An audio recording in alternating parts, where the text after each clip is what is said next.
Doctor Baba Saheb Ambedkar open university.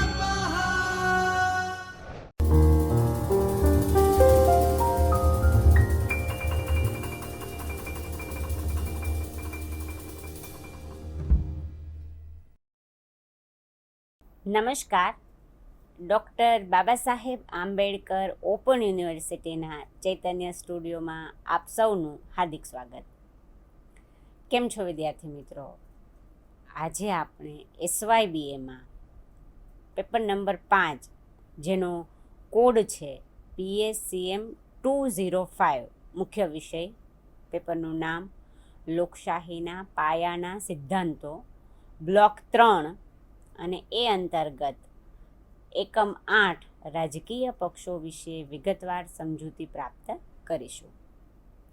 આજના મારા આ વિડિયો લેક્ચરની સમગ્ર રૂપરેખા એ આ પ્રકારે રહેશે.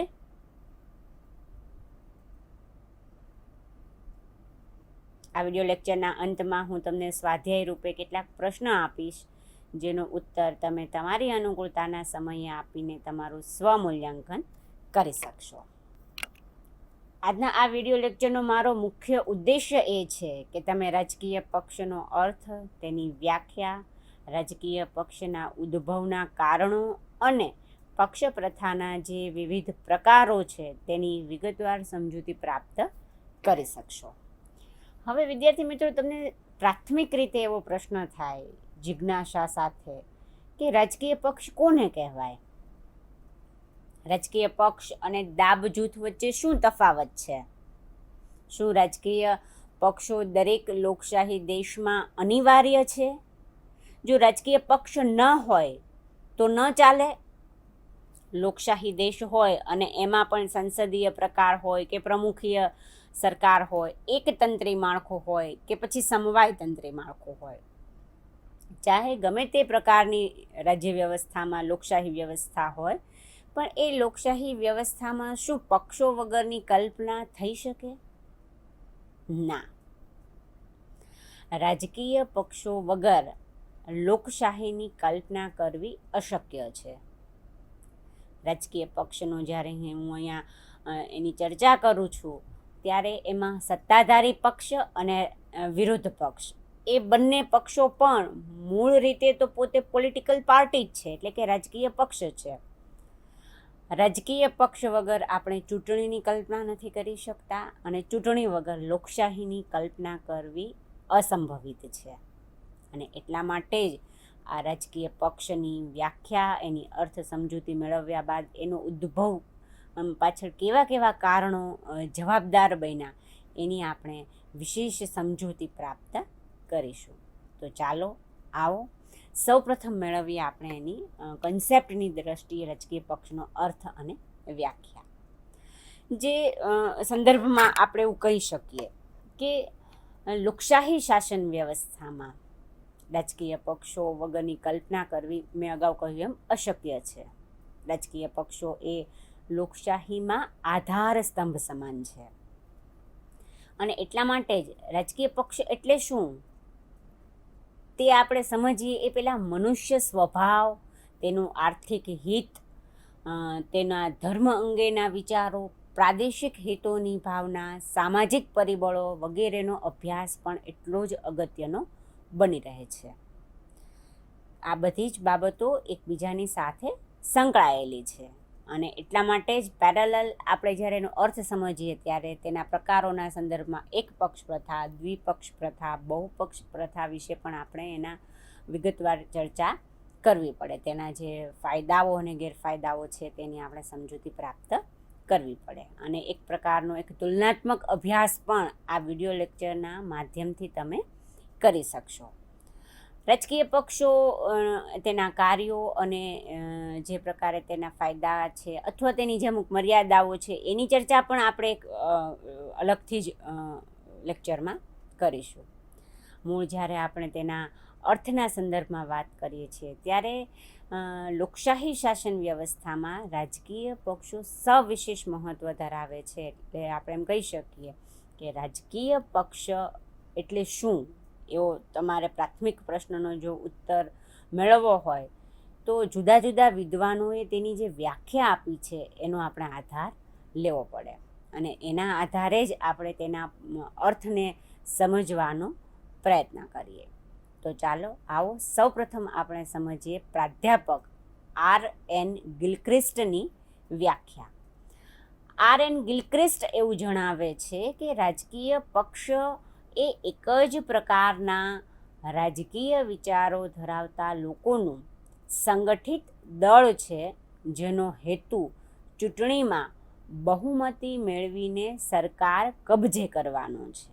જ્યારે એડમંડ બર્ક એવું કહે છે કે રાજકીય પક્ષ એવી વ્યક્તિઓનો સમૂહ છે જે કોઈ એક સર્વ સ્વીકૃત સિદ્ધાંત સ્વીકારી એ સિદ્ધાંત પ્રમાણે સંયુક્ત પ્રયાસથી જાહેર હિત વધારવા માગે છે. મેકાયવર R.M. એવું જણાવે છે કે તે અમુક સિદ્ધાંત અથવા તો નીતિને ટેકો આપતો એક એવો વ્યવસ્થિત માનવ સમૂહ છે જે બંધારણીય માર્ગો દ્વારા સરકારની રચના કરીને તે સિદ્ધાંત અથવા નીતિને સાકાર કરવા પ્રયત્ન કરે છે. બીજા એક વિદ્વાન છે ડૉક્ટર લિકોક સ્ટીફન અને તેઓ જણાવે છે કે અમુક નાગરિકોનો વ્યવસ્થિત રીતે રાજકીય પક્ષ બને છે જે રાજકીય એકમ તરીકે એક થઈને વર્તે છે અને જાહેર બાબતો પર તેઓ એક જ અભિપ્રાય ધરાવે છે તથા સરકાર હસ્તગત કરવા પ્રયત્ન કરે છે. જ્યારે જાણીતા વિદ્વાન ગેટલ R.G. રાજકીય પક્ષની સમજૂતી એ પ્રકારે આપે છે કે રાજકીય પક્ષ એ વત્તે ઓછે અંશે એક સંગઠિત નાગરિકોનું જૂથ છે જેનો મુખ્ય હેતુ એક જ રાજકીય એકમ તરીકે સક્રિય બની પોતાના મતાધિકાર દ્વારા સરકાર પર કાબૂ મેળવી પોતાની સામાન્ય નીતિઓનો અમલ કરવાનો હોય છે. વિદ્યાર્થી મિત્રો, રાજકીય પક્ષના સંદર્ભમાં જ્યારે આપણે આ ચર્ચા કરીએ છીએ, આ વ્યાખ્યાઓને મેં તમને જે સમજૂતી આપી, તો એના સંદર્ભમાં આપણે એમ કહી શકીએ, સાર બિંદુ જ્યારે આપણે વ્યાખ્યાના આધારે તારવીએ તો આપણે એમ કહી શકીએ કે રાજકીય પક્ષના રાજકીય પક્ષની ચોક્કસ વિચારધારા છે. દરેક રાજકીય પક્ષની વિચારધારા અલગ અલગ છે, એના અલગ અલગ એજન્ડા છે. મૂળ તેનો હેતુ સરકાર હસ્તગત કરવાનો છે, એટલે કે સત્તામાં આવવાનો છે. કોઈ પણ રાજકીય પક્ષની રચના એ પર્પઝથી જ થાય કે લોકશાહીમાં એ લોકોનો વધુને વધુ વિશ્વાસ મેળવીને, લોકમત કેળવીને, પોતાના તરફ વાળવીને, ચૂંટણીમાં લોકોનો મત વધુ મેળવીને પછી સત્તા હાંસલ કરે અને સરકારની રચના કરે. એક જ રાજકીય પક્ષની સામાન્ય રીતે એક જ રાજકીય વિચારધારા અને એ વિચારધારા પ્રમાણે એના અનુયાયીઓ કામ કરતા હોય છે. રાજકીય પક્ષ વિશે વિવિધ વિદ્વાનો દ્વારા જે સમજૂતી આપવામાં આવેલી છે એ સમજૂતીઓને આપણે બીજા શબ્દોમાં એમ પણ કહી શકીએ કે સામાન્ય રીતે રાજકીય પક્ષ એ એક પ્રકારનું સ્વૈચ્છિક સંગઠન છે અને આ સંગઠનની એક ચોક્કસ વિચારધારા હોય છે. જ્યારે આપણે વિચારધારાની વાત કરીએ છીએ ત્યારે અનેક પ્રકારની વિચારધારાઓ હોય છે. આદર્શવાદી વિચારધારા, સમાજવાદી વિચારધારા, લોકશાહી વિચારધારા વગેરે. રાજકીય પક્ષનું સભ્યપદ પ્રાપ્ત કરનાર અથવા પક્ષની વિચારધારામાં માનનાર વર્ગ અમર્યાદિત કે મર્યાદિત પણ હોઈ શકે છે. એટલે કે જરૂરી નથી કે કોઈ એક રાજકીય પક્ષ એવો હોય કે જેમાં અમર્યાદિત લોકો એ પક્ષની વિચારધારા સાથે, એ પક્ષની કાર્યપદ્ધતિ સાથે પોતાના વિચારોને તાલમેલ કરી શકતા હોય અને એને ફોલો કરી શકતા હોય. જ્યારે કેટલાક પક્ષ એવા હોય છે કે જેના બહુ મર્યાદિત અનુયાયીઓ હોય છે અથવા તો કાર્યકર્તાઓ હોય છે અને સંખ્યાની દૃષ્ટિએ એ પક્ષ હજી એટલી સંખ્યાબળ ધરાવતો નથી. સમાન ધ્યેયોની પ્રાપ્તિ અને સત્તા પ્રાપ્તિ માટે તે પ્રયત્ન કરે છે અને આધુનિક લોકશાહીમાં રાજકીય પક્ષો એ અનિવાર્ય બન્યા છે એમ આપણે કહી શકીએ. વિદ્યાર્થી મિત્રો, રાજકીય પક્ષ બંધારણીય માર્ગે પોતાના હિતોને સિદ્ધ કરવાનો પ્રયત્ન કરે છે. લોકશાહીમાં રાજકીય પક્ષોનો હેતુ અહિંસક અને બંધારણીય રીતે ચૂંટણીમાં પ્રજાની બહુમતી મેળવીને સફળતા અને સત્તા પ્રાપ્ત કરવાનો હોય છે. હવે આપણે ચર્ચા કરીશું રાજકીય પક્ષના ઉદ્ભવના કારણો વિશે, કે રાજકીય પક્ષનો ઉદ્ભવ કઈ રીતે થાય છે. પ્રાચીન સમયમાં પક્ષોનું અસ્તિત્વ હતું, પરંતુ તેનું સ્વરૂપ અને કાર્ય પદ્ધતિ જુદી હતી. પ્રાચીન ગ્રીસ, રોમ અને ભારતમાં પક્ષો અસ્તિત્વમાં હતા, પરંતુ સામાન્ય લોકોને તેમાં સ્થાન ન હતું. આ પક્ષોનું સભ્યપદ એ મોટાભાગે ઉપલા વર્ગ પૂરતું મર્યાદિત હતું. આ પક્ષોમાં વંશ પરંપરાગત પદ, જાતિ, કોમ અને ધર્મ વગેરે પરિબળો મહત્વનો ભાગ ભજવતા હતા. મધ્યયુગમાં થોડા ઘણા ફેરફારો સાથે આ જ પ્રકારના રાજકીય પક્ષો અસ્તિત્વ ધરાવતા હતા. આધુનિક યુગમાં રાજકીય પક્ષોનો પ્રારંભ ખરા અર્થમાં ફ્રેન્ચ ક્રાંતિ બાદ થયો હોવાનું માનવામાં આવે છે. રાજકીય પક્ષોના ઉદ્ભવ માટે રાજનીતિજ્ઞો દ્વારા વિવિધ કારણો રજૂ કરવામાં આવ્યા છે, જેનો આપણે અભ્યાસ કરીએ. સૌપ્રથમ તો એક કારણ એવું છે કે મનુષ્ય સ્વભાવ. કારણ કે મનુષ્ય સ્વભાવની વાત કરીએ એટલે સ્વાભાવિક એરિસ્ટોટલ યાદ આવે. એરિસ્ટોટલે કહેલું છે કે માનવી એ રાજકીય પ્રાણી છે. માનવી તે વિચારશીલ છે અને તે સતત વિચારતો રહે છે. તે સામાજિક જીવનમાં કે સમૂહમાં જીવવા ટેવાયેલો છે. સમૂહ જીવનમાં દરેકના હિતો એ સમાન હોતા નથી, પરંતુ કેટલાક હિતો એવા હોય છે જે બધાના સમાન હોય અને તેની પ્રાપ્તિ માટે તે પ્રયત્ન કરે છે. આ પ્રયત્નમાં ક્યારેક સંઘર્ષ પણ થાય છે અને કેટલાક લોકો આ સંઘર્ષને કારણે વધુ આક્રમક બને છે, તો કેટલાક લોકો નમ્ર બને છે. કેટલાક ઉદારવાદી બનીને પરિસ્થિતિમાં સુધારો લાવવાનો પ્રયત્ન કરે છે અને અહિંસક માર્ગ અપનાવે છે, જ્યારે કેટલાક હિંસક વૃત્તિ તરફ પ્રેરાય છે. એટલે કે આપણે એમ કહી શકીએ કે માનવ સ્વભાવ રાજકીય પક્ષના ઉદ્ભવ માટે એક અગત્યનું જવાબદાર પરિબળ બને છે. તેના ઉદ્ભવનું કારણ બને છે. હવે આપણે બીજું એક ઉદ્ભવનું કારણ જાણીએ તો તે છે આર્થિક હિતો અંગેના વિચારોમાં અસમાનતા. હવે તમને અહીંયા થાય કે એ કઈ રીતે, તો ચાલો આવો એ પણ સમજીએ. આર્થિક હિતો અંગેની બાબત અને તે અંગેના વિચારોનો સંઘર્ષ પણ રાજકીય પક્ષને જન્મ આપે છે. એકાંકી વ્યક્તિ પોતાનું આર્થિક હિત સાધવામાં મુશ્કેલી અનુભવે ત્યારે બીજી તરફ સમાન વિચારો ધરાવતી વ્યક્તિઓ પોતાના હિતો માટે રાજકીય પક્ષ રચે છે, જે અન્ય સમાન વિચાર ધરાવનાર વર્ગ કરતાં અલગ હોય છે. ઉદાહરણ તરીકે જમીનદાર વર્ગો પોતાના આર્થિક હિતોના રક્ષણ માટે તથા તેના સંવર્ધન માટે રાજકીય પક્ષની રચના કરે છે. તો એવી જ રીતે ખેડૂત વર્ગો પોતાની આર્થિક બાબતોના રક્ષણ અને સંવર્ધન માટે રાજકીય પક્ષોની રચના કરે છે. રાજકીય પક્ષને તેનો આર્થિક કાર્યક્રમ હોય છે. આધુનિક રાજકીય પક્ષો એ મુખ્યત્વે આર્થિક સમસ્યાઓના ઉકેલને ધ્યાનમાં રાખીને જ તેમના કાર્યક્રમો મોટાભાગે રચતા હોય છે. એટલે કે આમ આર્થિક હિતોનો સંઘર્ષ એ રાજકીય પક્ષોને જન્મ આપે છે. વિદ્યાર્થી મિત્રો, એક ત્રીજું અગત્યનું ઉદ્ભવનું પરિબળ છે ધર્મ. પ્રાચીન સમયથી જ ધર્મ એ રાજકારણમાં ખૂબ અગત્યનો ભાગ ભજવ્યો છે એમ આપણે કહી શકીએ. ધર્મને કારણે રાજકીય પક્ષોની સ્થાપના થતી હોય છે ને એટલું જ નહીં, એક જ ધર્મમાં માનનારા લોકો સમાન વિચારસરણી ધરાવતા હોય છે. ઘણીવાર આવા ધર્મ આધારિત રચાયેલા પક્ષો ઘણા આક્રમક અને જનૂની પણ હોય છે, અને આવા રાજકીય પક્ષો પોતાના ભૂતકાળના ગૌરવનો આધાર લે છે અને ફરીથી ગૌરવને પ્રસ્થાપિત કરવાના કાર્યક્રમો રચે છે.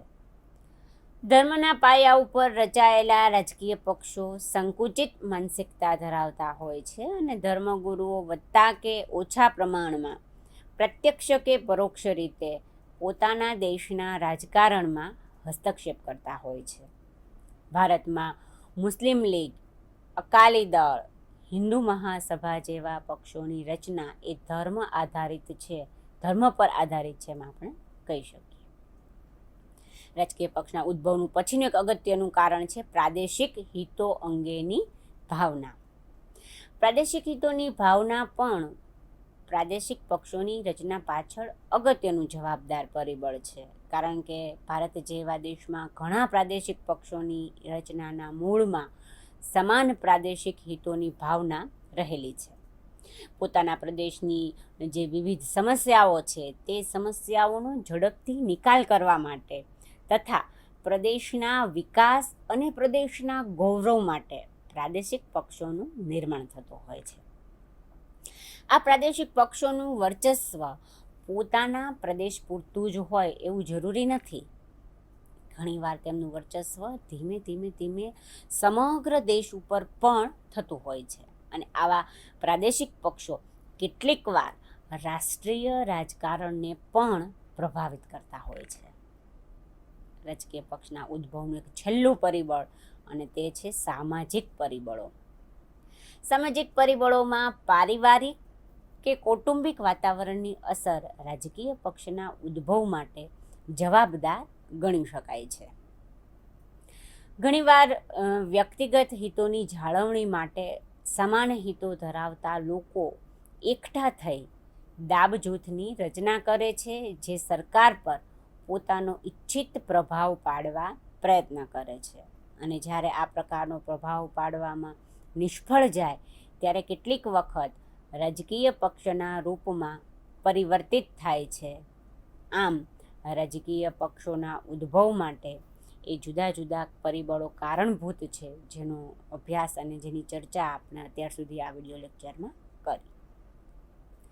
વિદ્યાર્થી મિત્રો, હવે આપણા વિડીયો લેક્ચરમાં થોડુંક આગળ કન્ટેન્ટ જે સમજવાના છીએ તે છે રાજકીય પક્ષોના પ્રકારોના સંદર્ભમાં પક્ષ પ્રથાના પ્રકારો. આધુનિક લોકશાહી રાજકીય પક્ષો વગર એ શક્ય નથી. સામાન્ય રીતે પ્રતિનિધિત્વયુક્ત લોકશાહીમાં રાજકીય પક્ષો ખૂબ જ અગત્યનું સ્થાન ધરાવે છે અને તેના પ્રકારો જે છે રાજકીય પક્ષ પ્રથાના મુખ્યત્વે 3 પ્રકારો છે. એક તો છે એક પક્ષ પ્રથા, બીજું છે દ્વિપક્ષ પ્રથા અને ત્રીજું છે બહુપક્ષ પ્રથા.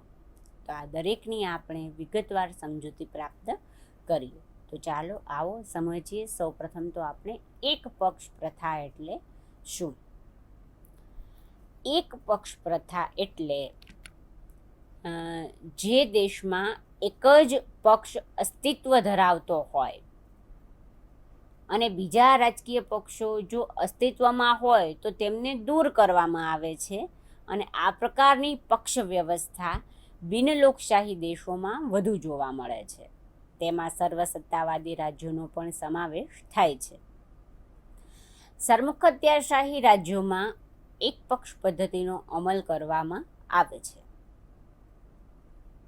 ઉદાહરણ તરીકે, પ્રથમ વિશ્વયુદ્ધ બાદ જર્મનીમાં હિટલરે નાઝીવાદ અને ઇટલીમાં મુસોલિનીએ ફાંસીવાદની સ્થાપના કરીને એક પક્ષ પ્રથાનો સ્વીકાર કર્યો હતો. સોવિયત રશિયામાં પણ સામ્યવાદી પક્ષનો સ્વીકાર કરવામાં આવ્યો, જે એક પક્ષ પ્રથાનું ઉદાહરણ ગણાવી શકાય. સામ્યવાદી ચીનમાં પણ એક પક્ષ પ્રથા અમલમાં જોવા મળી. વિદ્યાર્થી મિત્રો, આપણે આ એક પક્ષ પ્રથાની કેટલીક લાક્ષણિકતાઓની પણ ચર્ચા કરી લઈએ. જેમ કે એક પક્ષ પ્રથામાં એક જ પક્ષ અગ્રેસર હોય છે. અન્ય બીજા પક્ષો હોય તો પણ બળ પ્રયોજન દ્વારા તેનો નાશ કરવામાં આવે છે.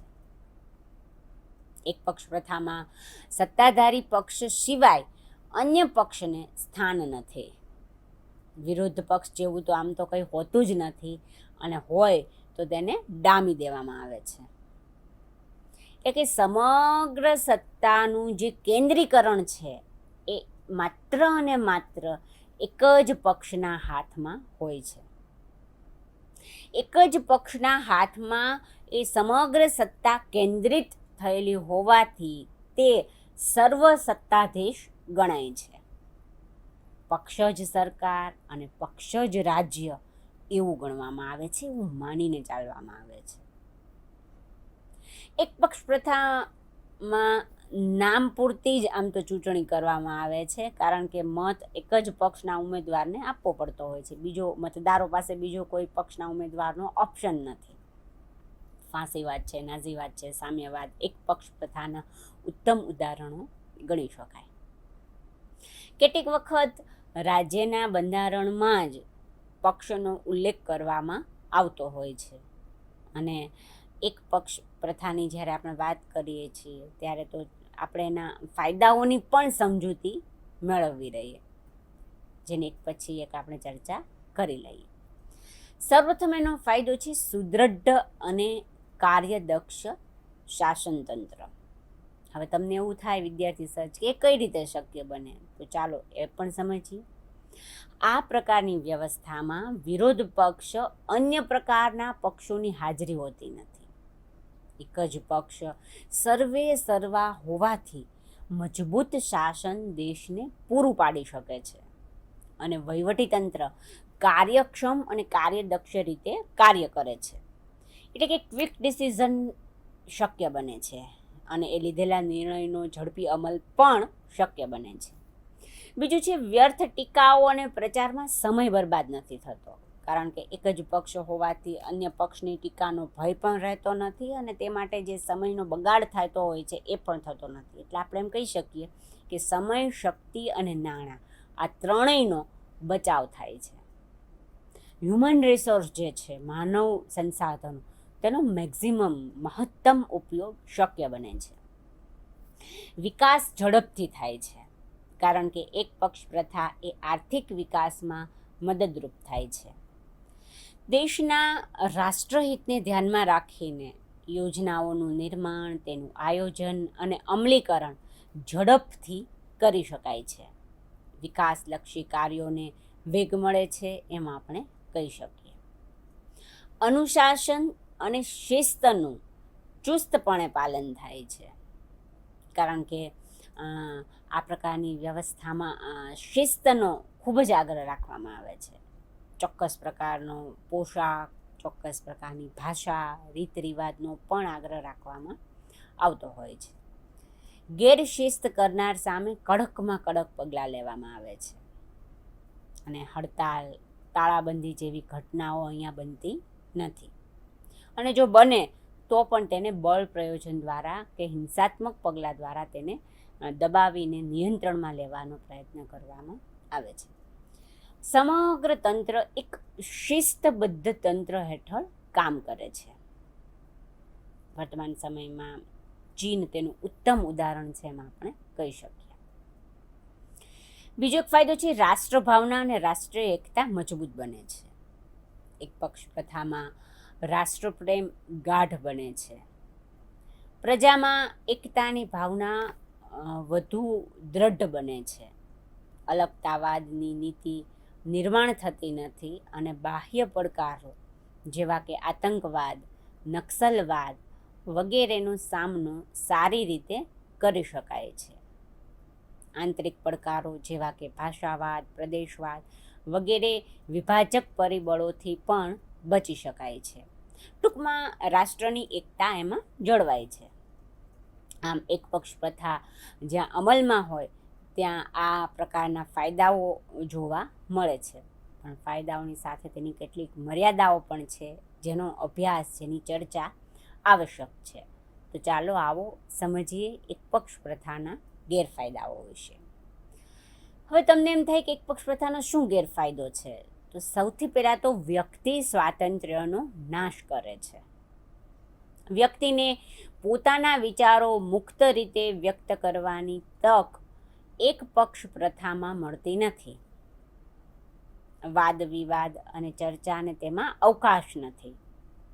વ્યક્તિ સ્વાતંત્ર્યનો તે નાશ કરે છે, હરાસ કરે છે, જેની ગંભીર અસર રાજ્ય ઉપર પડે છે.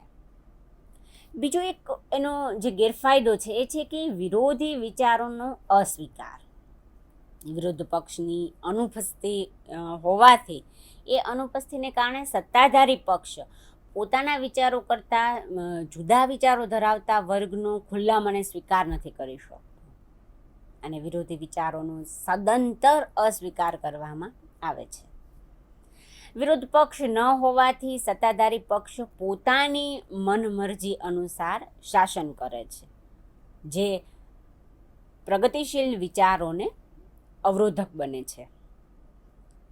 ત્રીજો એનો ગેરફાયદો છે લોકોના અધિકારોને મર્યાદિત કરવામાં આવે છે, કારણ કે એક પક્ષ પ્રથામાં લોકોના અધિકારો ઘણા મર્યાદિત જોવા મળે છે. પ્રજાની ફરજોને વિશેષ મહત્ત્વ આપવામાં આવે છે અને એના અધિકારો ઉપર એટલું મહત્ત્વ આપવામાં આવતું નથી. સર્વસત્તાવાદી વ્યવસ્થા તંત્રમાં વ્યક્તિના જીવનના તમામ પાસાઓને નિયંત્રણ અને અંકુશમાં રાખવામાં આવે છે. તો આ હતી એક પક્ષ પ્રથાના સંદર્ભમાં સમજૂતી. હવે આપણે સમજૂતી મેળવીશું દ્વિપક્ષ પ્રથાના સંદર્ભમાં, એટલે કે દ્વિપક્ષ પ્રથા એટલે શું, તેની વિશેષતાઓ કઈ કઈ છે, દ્વિપક્ષ પ્રથાના ફાયદાઓ કયા છે અને દ્વિપક્ષ પ્રથાના ગેરફાયદાઓ વિશે આપણે સમજૂતી પ્રાપ્ત કરીશું. એક પક્ષ પ્રથાના સંદર્ભમાં આપણે સમજૂતી પ્રાપ્ત કરી ચૂક્યા છીએ અને બીજો પ્રકાર એટલે કે દ્વિપક્ષ પ્રથા વિશે આપણે જાણીએ. સૌપ્રથમ તો આપણે સમજીએ દ્વિપક્ષ પ્રથા એટલે શું. દ્વિપક્ષ પ્રથા એટલે બે મુખ્ય સબળ રાજકીય પક્ષોનો સ્વીકાર. વિશાળ અર્થમાં સમજીએ તો જે શાસન વ્યવસ્થામાં બે મજબૂત અને સબળ રાજકીય પક્ષોનું અસ્તિત્વ હોય તથા પ્રભાવશાળી રીતે તે રાજકારણ પર પ્રભાવ પાડતા હોય તેને દ્વિપક્ષ પ્રથા તરીકે ઓળખવામાં આવે છે. જોકે તેનો અર્થ એવો નથી કે ત્યાં અન્ય રાજકીય પક્ષોનું અસ્તિત્વ નથી હોતું. અન્ય રાજકીય પક્ષ હોય છે પરંતુ તેનો પ્રભાવ પ્રાપ્ત કરી શકે એટલા સક્ષમ હોતા નથી. તે બિનઅસરકારક હોય છે અને અમેરિકા, કેનેડા, બ્રિટન, ઓસ્ટ્રિયા જેવા દેશોએ દ્વિપક્ષ પ્રથાનો સ્વીકાર કર્યો છે. હવે આપણે સમજીએ દ્વિપક્ષ પ્રથાની વિશેષતાઓ વિશે. જેવી રીતે એક પક્ષ પ્રથાની હતી એવી રીતે હવે દ્વિપક્ષ પ્રથાની પણ કેટલીક વિશેષતાઓ છે એ જાણીએ. સૌપ્રથમ તો આપણે એ સમજવું જરૂરી છે કે દ્વિપક્ષ પદ્ધતિમાં મુખ્ય બે સબળ રાજકીય પક્ષો અસ્તિત્વ ધરાવે છે. ઉદાહરણ તરીકે બ્રિટન.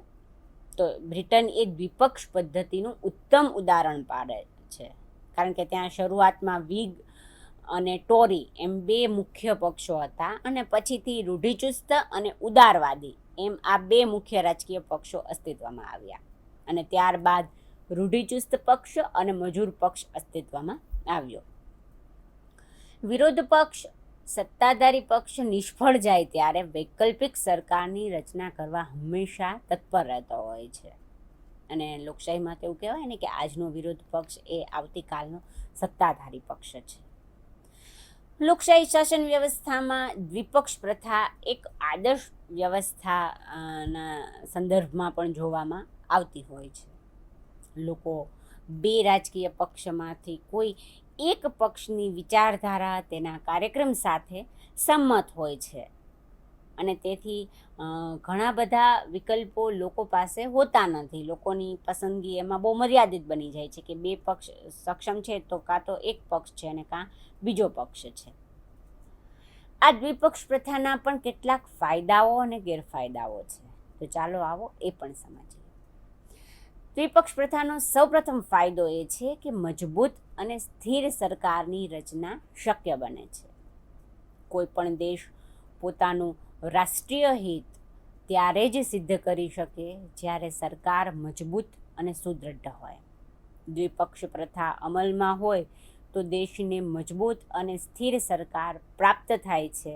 બે મુખ્ય રાજકીય પક્ષો વચ્ચે જ સત્તા માટેનો જંગ હોવાથી ગઠબંધન સરકારની શક્યતા રહેતી નથી.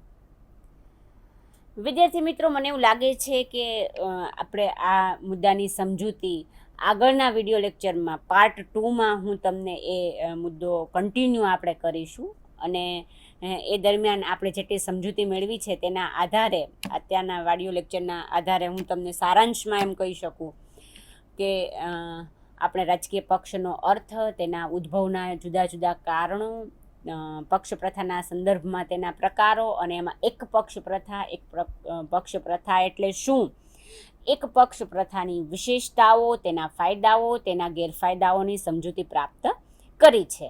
આગળના વિડીયો લેક્ચરના સંદર્ભમાં આપણે રાજકીય પક્ષ પ્રથાની જે બીજી 2 બાબતો છૂટી ગઈ છે એ કન્ટિન્યુ કરીશું, એટલે કે બહુપક્ષ પ્રથા અને દ્વિપક્ષ પ્રથા વિશે ચર્ચા કરીશું. પણ આજે જેટલી સમજૂતી પ્રાપ્ત કરી છે એના આધારે તમને પ્રશ્ન અહીંયા આપું છું સ્વાધ્યાય રૂપે, જેની નોંધ તમે કરી રાખો. સૌપ્રથમ તો છે રાજકીય પક્ષની વ્યાખ્યા આપી, તેના ઉદ્ભવના કારણો વિગતવાર સમજાવો, અને બીજો પ્રશ્ન છે પક્ષ પ્રથાના પ્રકારોની ચર્ચા કરો. આની ચર્ચા હજી વિગતવાર બાકી છે, પણ તમારા સ્ટડી મટીરિયલના આધારે તમને એક સ્પેસ આપું છું કે મેં જેટલી તમને અહીંયા સમજૂતી આપી એ સમજૂતી આપણું સ્ટડી મટીરિયલના આધારે તમે કેટલું એમાં તૈયાર કરી શકો છો, જેમાં આપણી પોતાની વિદ્યાર્થી તરીકેની નિપુણતાની, આપણી શાર્પનેસની, આપણા અર્થઘટનની ક્ષમતાના મૂલ્યાંકનની પણ તક તમને અહીં રહેશે. વિશેષ વાંચન માટે મેં અહીં સંદર્ભ સૂચિ આપેલી છે, જેનો ઉપયોગ તમે કરી શકશો. ફરીવાર મળીશું કોઈ નવા જ ટોપિકની ચર્ચા સાથે. ત્યાં સુધી આપ સૌને તંદુરસ્ત સ્વાસ્થ્યની શુભકામનાઓ. ધન્યવાદ. स्वाध्यायः